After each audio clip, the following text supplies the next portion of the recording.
Welcome to This Academic Life, Episode 20, Part 1.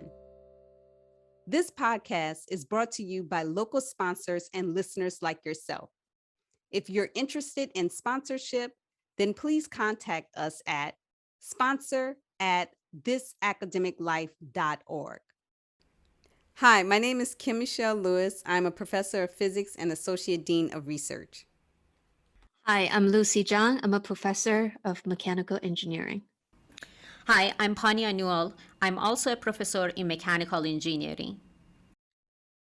As we are approaching faculty hiring season, we thought it would be good to dedicate 2 episodes to this topic. It's no secret that it takes a lot of work to apply for a faculty position, and we believe any information providing an insight into this process might be helpful. Faculty hiring typically includes forming a search committee, job posting, candidate search, initial screening and evaluations of the applications, selection process, official job offer, and final hiring.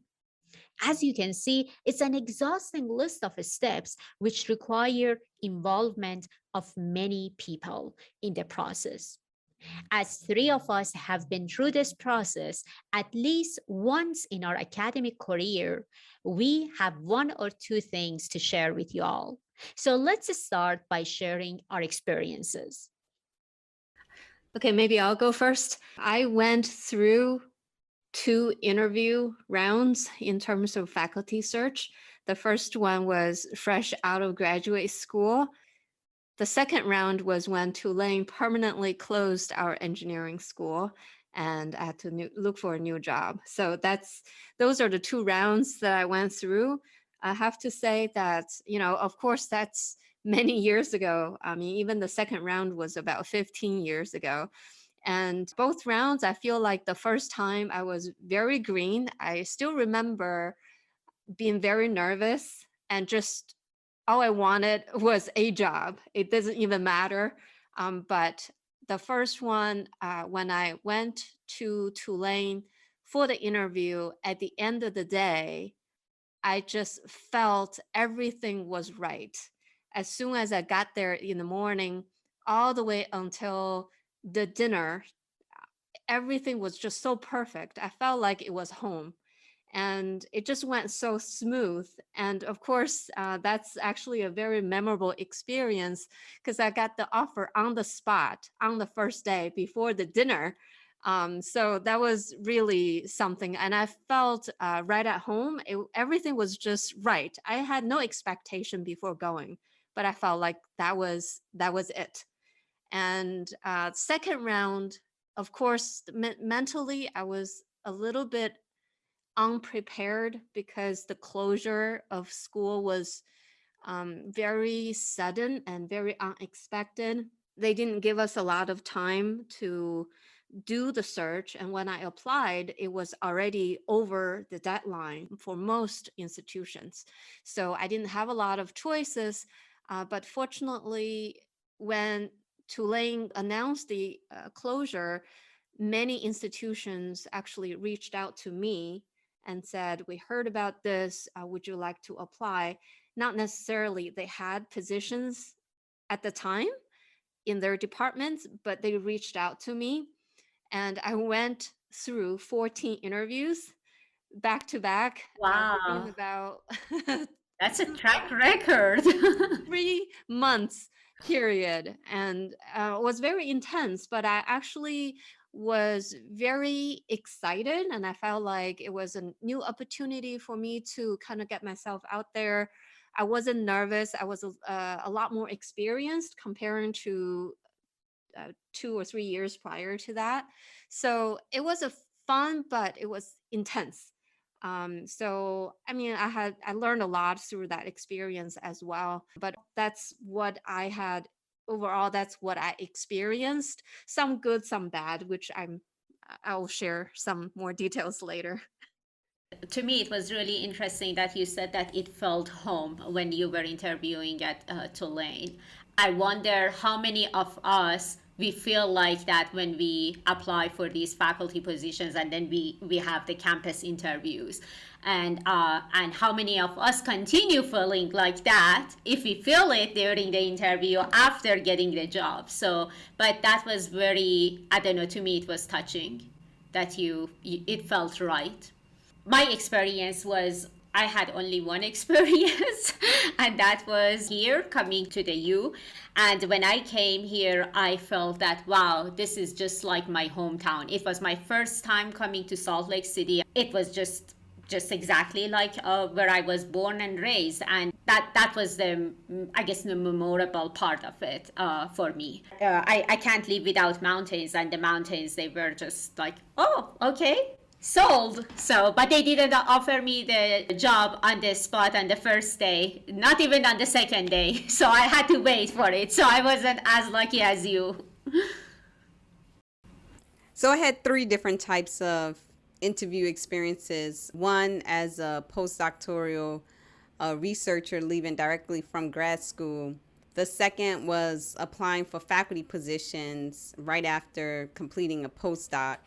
And then the third was applying as an administrator with a tenured faculty position.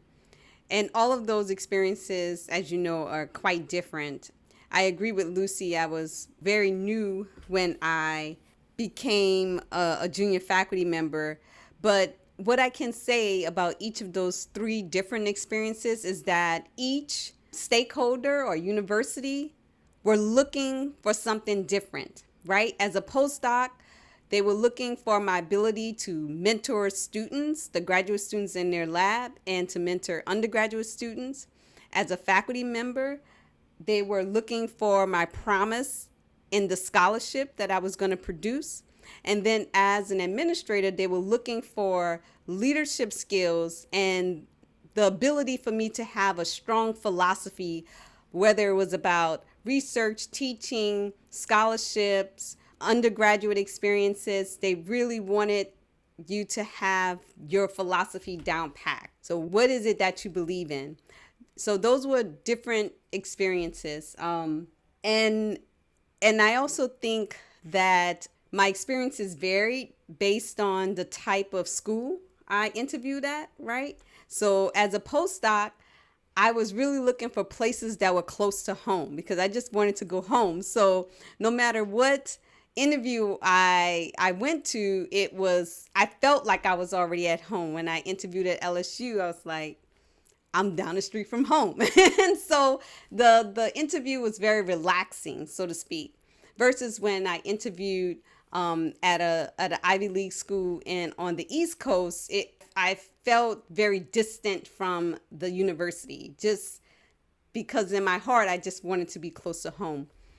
And then as a faculty member, the type of institution also mattered because whether it was HBC, the experience was quite different. I didn't focus so much on the research and the scholarship. I focused on my ability to be a mentor to the students in the classroom. And so my philosophy about teaching and research were quite different from when I interviewed, let's say at RPI, where I had to do a great job of integrating both my ability to be an effective teacher and to have good scholarship. So the experiences vary, and as Lucy mentioned, we'll talk more in detail about that. But I just wanted to give you an idea of the depth and the breadth of the experiences I had, and hopefully I'll shed some more light on those experiences later.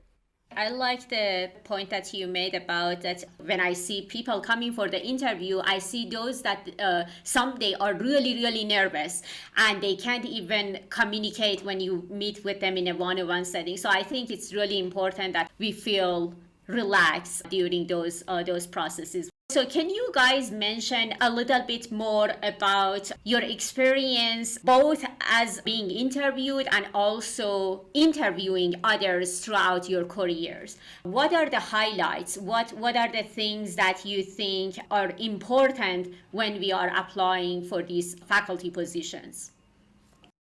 Maybe we start with you, Lucy. I think what's important for me, at least, is that you have to be true to yourself. And oftentimes you just can't fake it. I don't even know if there's a better word for it. It really needs to be, the whole process needs to be natural. Natural in a way where you feel comfortable. You feel that this entire process, you're wearing your own shoes, kind of comfortable. I would say that a lot of times it's not being the interviewee. Oftentimes you're also interviewing the place that you're going to work in, the people you're going to work with.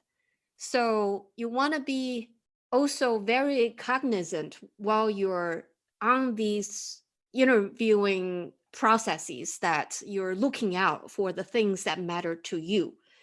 I think it's really a two-way street while you're doing the interview. It's not about what way you can impress the place that you're interviewing at. It's not about impressing those people. So that's actually one thing that I have learned during my second round of interview, because I went to so many of them, and some places friends would tell me, oh, you should do this, you should look out for this person, you should look out for that person. And it made me very unease even before going, knowing that, oh, I need to kiss up this person. I need to, like, this is just not right. It's just not right. Felt so unreal, Yeah. So the most important thing for me, at least, is to be comfortable and don't force anything in this interviewing process. And in the meantime, keep a sharp eye on the place that you're interviewing at. Ask good questions so that you can feel at home when you actually do work there. Yes, very, very good point. I really love that. Just be true to yourself. Yeah, many people, when they apply for this job, they, as you pointed out, like your first job, you wanted just a job, right? But people, when they interview them, they can tell who's excited, who genuinely wants this job, and who just doing multiple interviews for the sake of interviews or seeking better opportunities, and they are not really excited. So Kim, how about you? So I want to start by saying Lucy mentioned that you should ask questions because you're also interviewing the school. And that was one of the key points I was going to mention. I think you want to ask those questions that are important to you. So for example, for me, the two biggest things were mentorship and a supportive faculty. And I wasn't looking for just one supportive faculty. I was looking for multiple people that I can go to as resources. I didn't want to pigeonhole myself into, oh, I think I clicked well with this one particular faculty at University X. I wanted to say, oh, I clicked with this person and this person, and this person has similar research. I want to be able to have more than one person that I can go to. And I think the reason why I had such a strong opinion about that was because it's worked well for me so far. Even when I went to the University of Michigan for grad school, I picked the school because there was a diversity in the research opportunities. So that way, if I didn't like condensed matter physics, I can go to optics. If I didn't like optics, I can go to astronomy, or another field. So I think when you go in these interviews, that you should write down what are the things that are most important to you.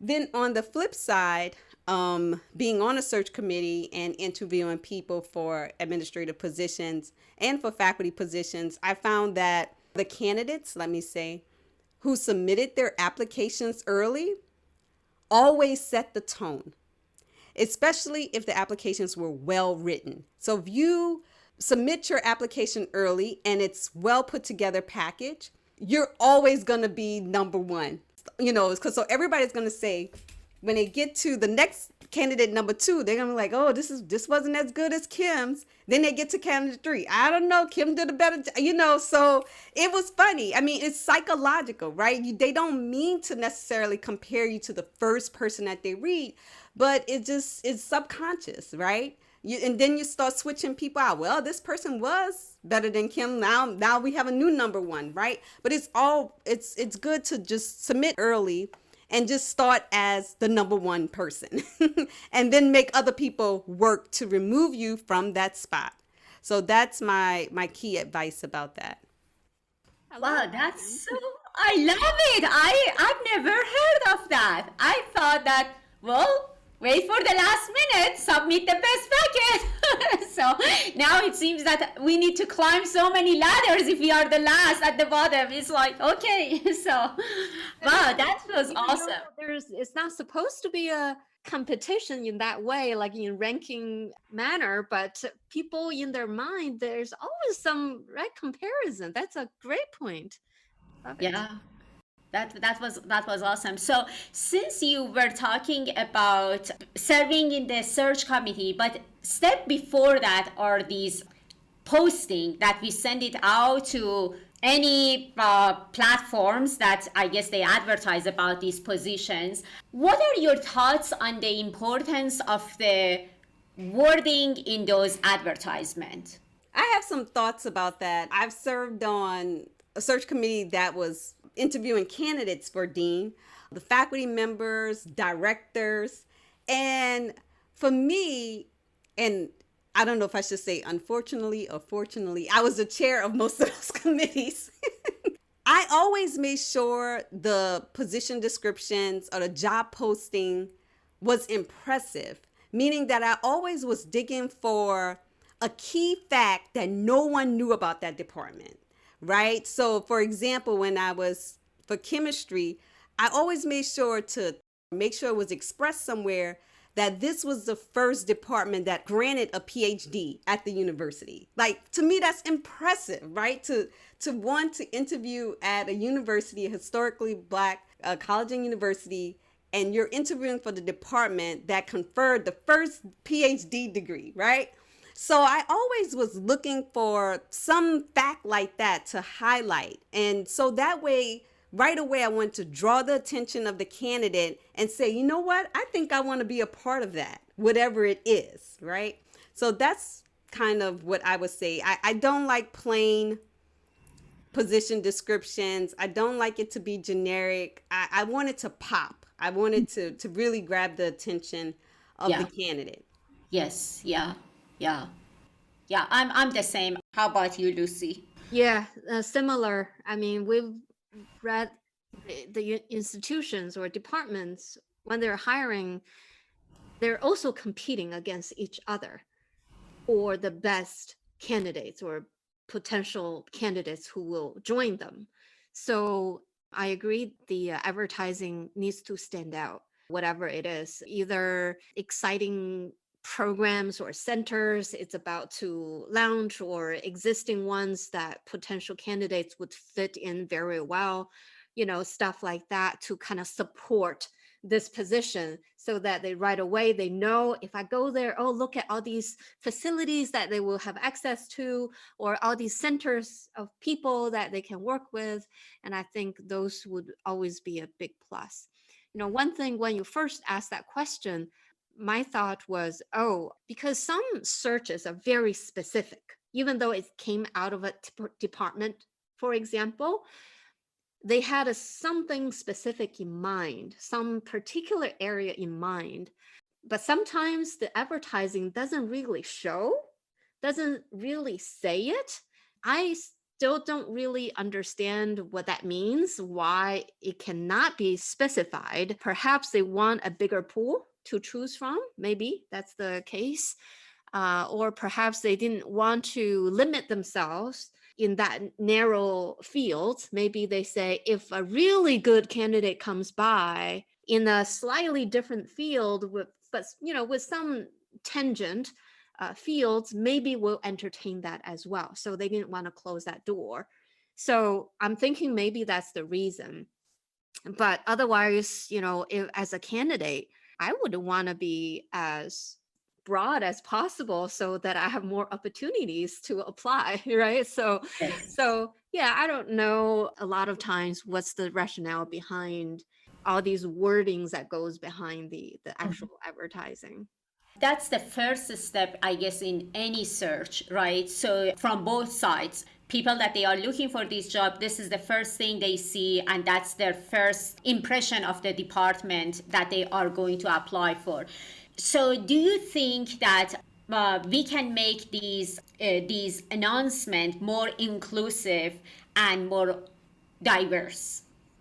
So that's an interesting question, because I remember once when you're at a historically black school, it's like, do we really need the diversity thing that said we're, it was interesting, because we definitely wanted minority candidates, we wanted faculty members of color, but we also wanted other people to apply too, right? So it wasn't like we didn't want to exclude anybody, right? Because as I've often said in this podcast, is your mentor doesn't need to look like you, right? My mentor does not need to be an African American female, right? And so we had to keep that in mind, because we're trying to educate the next generation of scientists. I think that you can make the descriptions more inclusive, but you have to be careful. And I'm going to do a long pause. You have to be very careful not to turn off potential candidates with your wording about whether you're being inclusive or unbiased. So, and it's a very fine line, but it's very important. So it's almost like you want to seek what HR suggests as the wording. So that way, that statement is generic. And so people know you're not forcing it, and they know you're not underselling it, and you're not overselling it, right? And so I think that's a very interesting line to walk. And I think you need to pay attention to it. I agree. I oftentimes think that there's in many advertisings on the bottom, very bottom of the whole thing, of the whole description, then the bottom said, we encourage women, underrepresented minorities to apply. We encourage, right? So that's usually the wording that goes at the end of each. I wonder if when it's stated so often or so regularly, do they actually mean it, or do they just say, we have a stamp on it? Right. But if you say something anywhere else, then you could be seen as only targeting certain groups of people. So that's why I would rather just see the generic statement and then look at the website of that department to see if they're true to that statement. So if I'm going to be the first Black female in the department, then I need to interview with that in mind, right? And I need to ask questions. So then I would have to change what my priorities are when I interview and see, are they really serious about this diversity, or was it just a statement, right? And you can feel that when you go on the interview. Very true. Very, very, very good point. Goes back, I guess, to the people that they are applying this season. It's just don't trust only the descriptions of the job. Just do your homework. Dig through the website. Go look at other faculties' web pages and the college, and you will get a better idea if it's a right fit for you or not. And so that's very, very good point.